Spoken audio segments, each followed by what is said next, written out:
It is a quiet morning in Fort Worth, Texas when a white Toyota creeps through a McDonald's drive-thru. The car looks ordinary, but the driver inside is hunting. He is not looking for food, he is scanning for a victim. He pulls up alongside a lone female and raises a weapon. Without a word he fires point blank into her car.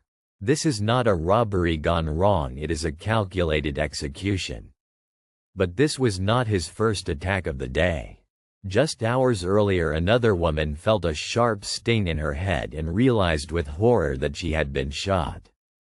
The city is under siege by a predator who moves fast and strikes at random. Police are desperate because every time they get close he vanishes. They do not know yet that this man has a manifesto in his backpack and a plan to kill many more. To understand the scale of this violence, we must rewind to the night of May 3, 2020. It does not begin with a gunshot, but with a phone call from a distressed grandmother. She tells the dispatcher that her grandson, Jeremiah Stevenson, has stolen her car from the driveway. At this moment, law enforcement sees this as a simple family dispute or a low-level property crime. They list the vehicle, a white Toyota, as stolen and officers keep an eye out for it during patrol. It is the kind of report that usually ends with a stern warning or a minor arrest. No one suspects that this car is about to become a vessel for terror. But the next morning, a surveillance camera captures something that turns this routine theft into a major anomaly. On the screen, a white Toyota rolls into view at an illegal dumping site. The time is 11 a.m. on May 4, and the driver steps out. Immediately, the analyst notices something disturbing. The man is half naked from the waist down, exposing himself to the open air. He scans the area with a frantic energy, getting back in and out of the car. It looks like madness, but the police focus on the car itself. When they zoom in on the license plate, the routine observation turns into a red alert. The plate does not belong to the Toyota. It is registered to a completely different vehicle, a classic trick used by criminals to evade automatic readers. One has to ask, why would a grandson stealing a car for a joyride bother swapping plates? But when they pull up the driver's license photo associated with that face, the mystery of the stolen car suddenly makes perfect sense. By early afternoon on May 5, the link is undeniable. The grandmother's stolen vehicle is the exact car used by the man at the dumping site. Traffic cameras pick up the white Toyota moving through Fort Worth, and officers immediately attempt a traffic stop. But Stevenson does not pull over. Instead, he accelerates, weaving recklessly through city streets and endangering everyone in his path. The situation becomes so volatile that supervisors make a difficult call. They order the officers to terminate the pursuit. It is a calculated risk, hoping that without flashing lights behind him, the suspect will slow down and stop driving like a maniac.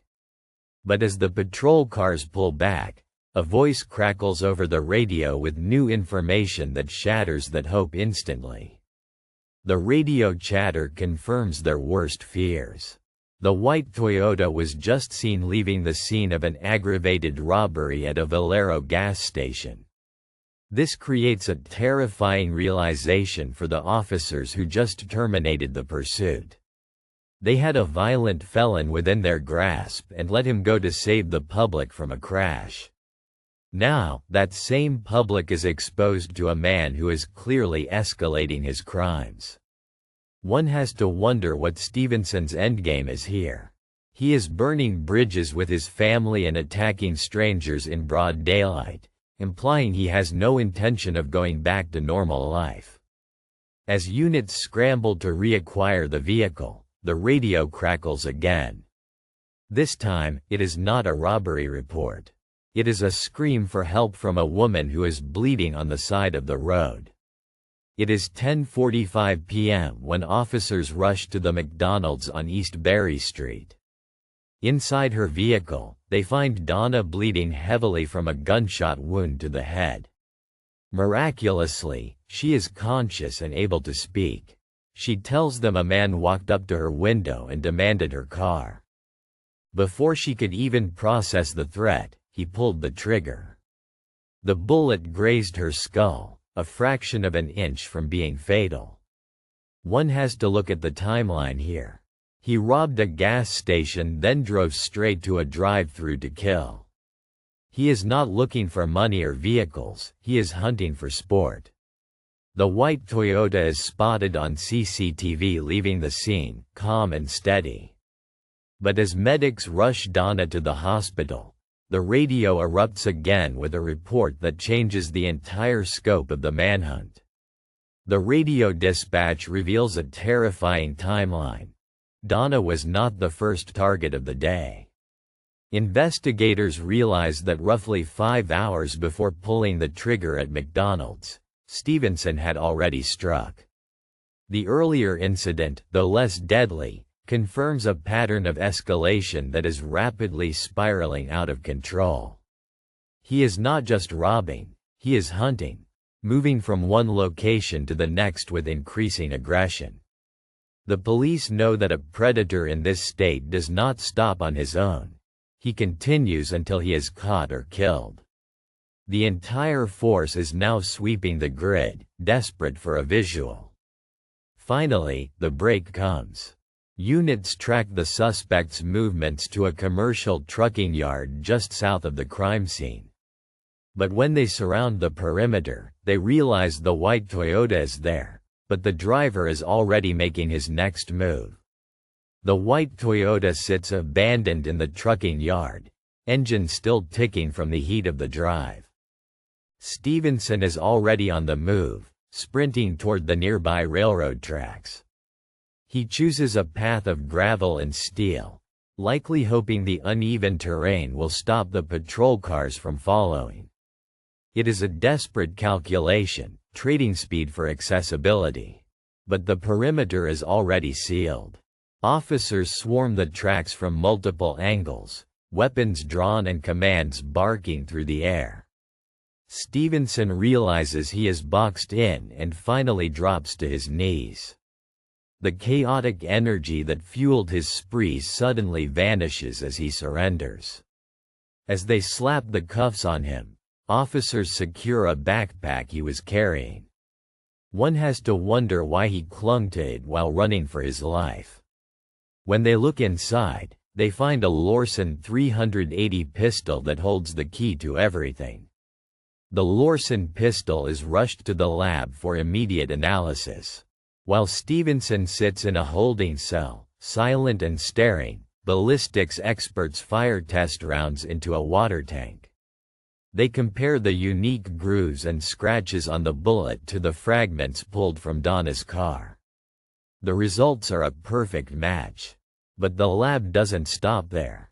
They also test the casing found at the earlier shooting scene, the one police had only just connected to the spree.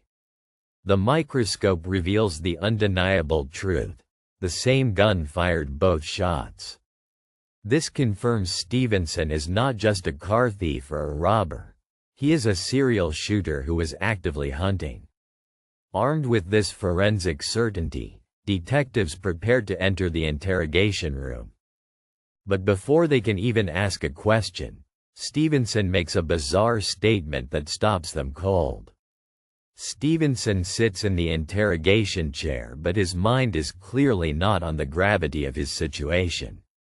Instead of preparing a defense, he starts scanning the room, sizing up the dimensions like a trapped animal looking for a weakness. He walks to the door and peers through the peephole, showing a total lack of fear. Detectives watching the monitor realize he has managed to manipulate his handcuffs and they rush in to stop him before he can breach the room. When they restrain him, he does not plead for a lawyer. Instead, he looks at them and asks if the door he was checking leads to the outside. This question reveals his mindset perfectly. He is not sorry, he is just calculating the next move. But when that fails, he decides to play a different game entirely. The detective asks what happened at the McDonald's, but Stevenson plays dumb. He claims he does not remember being there and insists his memory is blank until the moment of his arrest on the tracks. This is a classic tactic to avoid self-incrimination while technically answering questions. But the detective is not buying it. He tells Stevenson that people who black out do not act the way he did on video. He was calm, calculated, and selective with his targets. One has to look at the logic here. If he was in a blackout, how did he manage to drive a car, navigate traffic, and operate a weapon? The detective offers him a choice. He can keep playing the blackout card or admit he is a stone-cold killer. Stevenson's response to this ultimatum shifts the entire dynamic of the room. Stevenson says he had a dream that he shot a woman. The detective does not miss a beat and tells him that was no dream. He lays out the hard truth. There are two victims out there who are very real. One is fighting for her life in a hospital bed and the other is terrified but alive. Stevenson's reaction is chilling. He does not ask about their condition or show remorse. Instead, he seems almost disappointed that his dream did not result in a confirmed kill. One has to wonder what kind of mind processes a failed murder as a personal failure. But just as the detective thinks he has him cornered, Stevenson shifts gears again. He starts talking about a higher purpose, hinting that these random attacks were part of a much larger mission. Inside the backpack, detectives find a document that reads like a descent into madness. It is a handwritten manifesto where Stevenson declares himself a member of a Navy SEAL militia. He outlines a distorted reality where he is not a criminal, but a covert operative on a sanctioned mission. This explains the tactical gear, the silence, and the execution-style attacks. He believes he has been activated by a shadow government to eliminate targets. One has to shudder at the implications. If he believes he is a soldier following orders, then every innocent person he passed on the street was a potential enemy combatant. The manifesto turns a spree killer into a delusional zealot. But as the detective reads through the pages of this fantasy, Stevenson suddenly snaps back to the present, asking a question that proves he is still very much in control of his surroundings. 7 months into his custody at the Lon Evans Correction Center, Stevenson proves that his manifesto was not just words. It is December 1, 2020, and the prison is quiet at 3:40 in the morning. Stevenson is housed on the 5th floor, a height that should make escape impossible. But he is not thinking like an inmate, he is thinking like the soldier he claims to be. He grabs a heavy fire extinguisher and slams it into the reinforced glass, shattering the barrier to the outside world. He does not jump, instead, he unravels the fire hose and uses it as a makeshift rope to rappel down the side of the building. One has to marvel at the physical risk here, implying a total lack of fear for his own safety. He hits the ground running, but his taste of freedom is about to be cut swiftly short.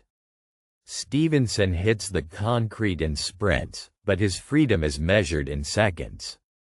The perimeter is flooded with officers who watched his descent, and they swarm him before he can breach the outer fence. He is tackled, cuffed, and dragged back into the facility he just risked his life to exit. One has to analyze the risk versus reward here. He jumped from a 5th-story window with a fire hose, a move that screams desperation or total detachment from reality. This was not a calculated prison break, it was a suicide mission that failed. As they throw him into solitary, the escape attempt becomes the final piece of evidence for the prosecution. It proves he is dangerous, but his defense team sees it differently, arguing it proves he is too unstable to stand trial. The defense team seizes on the escape attempt as proof of Stevenson's mental collapse. They argue that a man who jumps from a fifth-story window is clearly not operating within reality. The court pauses the proceedings and orders a full competency evaluation to determine if he can even understand the charges against him. Doctors spend weeks analyzing his behavior, looking for signs of schizophrenia or severe psychosis. But the prosecution points to the earlier evidence, specifically the calculated decisions he made before the arrest. They remind the judge about the license plate swap and the evasion tactics, arguing these are the actions of a calculating criminal, not a madman. One has to question if the Navy SEAL persona is a genuine delusion or a convenient shield against a life sentence.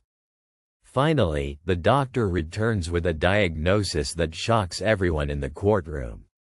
The doctors deliver their findings and the result is unanimous. Despite the manifesto and the dramatic escape attempt, Jeremiah Stevenson is deemed fit to stand trial. The medical experts argue that while his beliefs are bizarre, he understands the legal process and the charges against him. One has to appreciate the legal distinction here. Being a violent extremist with a delusional worldview does not make one legally insane. The fact that he ran from police, hid the gun, and tried to escape proves he knew his actions had consequences. He was trying to avoid punishment, which implies a rational understanding of cause and effect. The judge bangs the gavel and the trial is set to proceed. But just as the state prepares to select a jury, Stevenson raises his hand. He has a request that threatens to turn the entire courtroom into a circus. Stevenson demands to represent himself. He tells the judge that his lawyers are part of the conspiracy, agents of the same shadow government he is fighting. The judge warns him that this is a dangerous move, but Stevenson insists he is the only one who can expose the truth. This is a critical moment because it removes the last barrier between his delusions and the jury. He will now have direct access to the witnesses, the evidence, and the microphone. One has to shudder at the thought of a victim being cross-examined by the man who tried to kill them. The judge reluctantly grants the motion but appoints standby counsel just in case. As the trial begins, Stevenson stands up, not to argue his innocence, but to deliver an opening statement that leaves the courtroom stunned. Stevenson stands before the jury, not in a suit, but in his jail uniform. He begins his opening statement, but there is no mention of alibis or forensic errors. Instead, he launches into a diatribe about the government, the militia, and his activation. He tells the jurors they are part of the system he is fighting. One has to look at the faces of the jurors. They are not listening to a legal argument. They are witnessing the very madness the prosecution promised to prove. He admits to the acts but denies the crime, claiming he was a soldier at war. It is a suicide note read aloud. But as he sits down, satisfied with his speech, the state calls their first witness. It is the woman who knows him best, and her testimony is about to cut through his delusions like a knife. The courtroom falls silent as the grandmother takes the stand. She is not just a victim of property theft, she is the matriarch who watched her grandson spiral into total darkness. She testifies about the night he stole the white Toyota, describing a young man she no longer recognized. It was not just a car he took from the driveway, it was her sense of safety and trust. One has to feel the heavy tragedy in her voice as she speaks. She raised him and fed him, and in return, he made her the first stepping stone in a violent rampage. Stevenson, acting as his own lawyer, stares at her from the defense table. He does not cross-examine her with legal precision. Instead, he asks if she knew about his mission, trying to validate his delusions through her testimony. She simply shakes her head, weeping. As she steps down, the prosecution prepares to call the woman who felt the full force of his mission firsthand. The courtroom tension hits its peak when Donna takes the stand. She is the living proof of Stevenson's brutality, a survivor who took a bullet to the head and lived to tell the tale. She describes the moment with chilling clarity: the white car, the man at the window, and the sudden explosion of noise and pain. She tells the jury she did not just see a robber, she saw a man who wanted her dead. One has to admire the courage it takes to sit feet away from your would-be killer. But the dynamic is twisted because Stevenson is not just the defendant, he is the cross-examiner. He stands up, shuffling his papers, ready to question the woman he shot. The jury braces for an outburst, but his first question is not about the gun or the car, it is about something far more disturbing. Stevenson stands before Donna, the woman he nearly executed, and asks a question that freezes the room. He does not ask about the gun or the car. He asks if she saw his military insignia. He demands to know if she realized she was a high-value target in a sanctioned operation. Donna, confused and traumatized, simply answers, no. She tells the jury she saw a man in a t-shirt, not a soldier. Stevenson becomes visibly frustrated, arguing that she is suppressing the truth to protect the conspiracy. One has to witness this to believe it. He is not fighting for his freedom, he is fighting for his delusion. The judge finally cuts him off, ending the harassment. As Donna leaves the stand, the prosecution prepares to play their final card, a piece of evidence that captures Stevenson's madness in high definition. The prosecution plays the tape of Stevenson's interrogation for the jury. On the screen, they watch him claim to be a Navy SEAL, talk about blackouts, and describe his violent dreams. It is a masterclass in manipulation and instability. Stevenson watches himself on the monitor, nodding along as if validating his own performance. But the jury sees something else entirely. They see a man who is clearly disturbed but also cunning enough to lie about his memory. One has to question the strategy here. Is he trying to prove insanity or justify his actions as a soldier? The lines are blurred, but the effect is undeniable. The tape paints a picture of a man who is dangerous precisely because he believes his own lies. As the video ends, the prosecution rests their case, confident they have proven intent. Now, it is Stevenson's turn to present his defense. Stevenson stands to present his defense, but the witness chair remains empty. There are no militia commanders to corroborate his story, and no secret orders to submit as evidence. He attempts to summon high-ranking government officials to the stand, but the judge denies these requests as legally frivolous. The only person who believes his version of reality is standing at the podium alone. One has to see the tragedy in this moment, where the grandeur of his delusion collapses under the weight of actual legal procedure. He has no alibi, no experts, and no facts to counter the ballistics or the video footage. He rests his case, having proven nothing but his own severe detachment from reality. The judge turns to the jury and announces that the evidence phase is over, setting the stage for the final battle of words. The prosecutor steps up, knowing he has a simple but powerful case. He points to the physical evidence: the gun, the car, the DNA, and the surveillance footage. He reminds the jury that Stevenson's mission involved shooting innocent women and robbing gas stations, acts of cowardice, not heroism.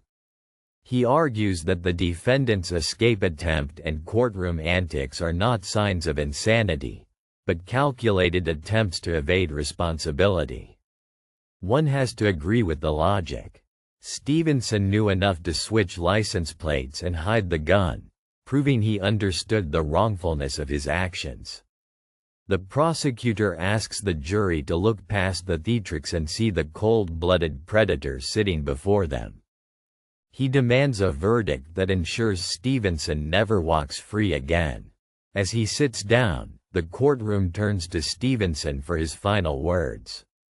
Stevenson rises for his final address, but instead of pleading for mercy, he doubles down on his delusion. He tells the jurors that they are pawns in a larger game, agents of a system designed to suppress soldiers like him. He argues that his conviction is already written by the shadow government he fights against. One has to marvel at the self-sabotage here. A defense attorney would beg for sympathy or highlight reasonable doubt, but Stevenson uses his last minutes of freedom to insult the very people holding the keys to his cell. He speaks not to the evidence, but to a fantasy world where he is a hero, not a villain. He sits down, seemingly satisfied that he has spoken his truth, regardless of the consequences. The judge sends the jury out to deliberate, but everyone in the room knows they won't be gone for long. The jury returns to the courtroom after less than an hour of deliberation. This speed is a clear signal that the evidence was overwhelming and there was no debate over his guilt. Stevenson stands up as the foreman prepares to read the verdict. Guilty of aggravated assault with a deadly weapon. Guilty of robbery. The list goes on, ticking off every crime he committed during that violent spree. One has to look at his face in this moment to understand his detachment. He does not flinch or show emotion. He stands there like a stone, likely believing this is just another test from his imaginary commanders. The judge accepts the verdict and sets the date for sentencing. But the real shock comes not from the conviction, but from the punishment phase. The state is not just asking for prison time. They are demanding a sentence that ensures he never breathes free air again. The sentencing phase becomes a formality of damning evidence. The prosecution argues that Stevenson is a broken machine that cannot be fixed. They point to the randomness of the violence, emphasizing that he shot a woman he did not know and terrorized his own family. There is no motive to rehabilitate because his motive was chaos itself. One has to agree that a man who hunts strangers for sport forfeits his right to live among them. The judge reviews the file one last time. He sees the photos of Donna's wound, the shattered window of the jail, and the delusional manifesto. It is a portrait of a man who is at war with the world. He asks Stevenson if he has anything to say before the sentence is imposed. Stevenson stays silent, perhaps finally realizing that his war is over. The judge then delivers a number that guarantees silence. The judge delivers the final blow with zero hesitation. He sentences Jeremiah Stevenson to 99 years in prison for the aggravated assault on Donna. But the court is not finished yet. He receives an additional 20 years for the robbery and another 10 years for the daring escape attempt. It is a sentence designed to ensure he never walks free again, effectively burying him under the weight of his own crimes. One has to appreciate the finality of this moment.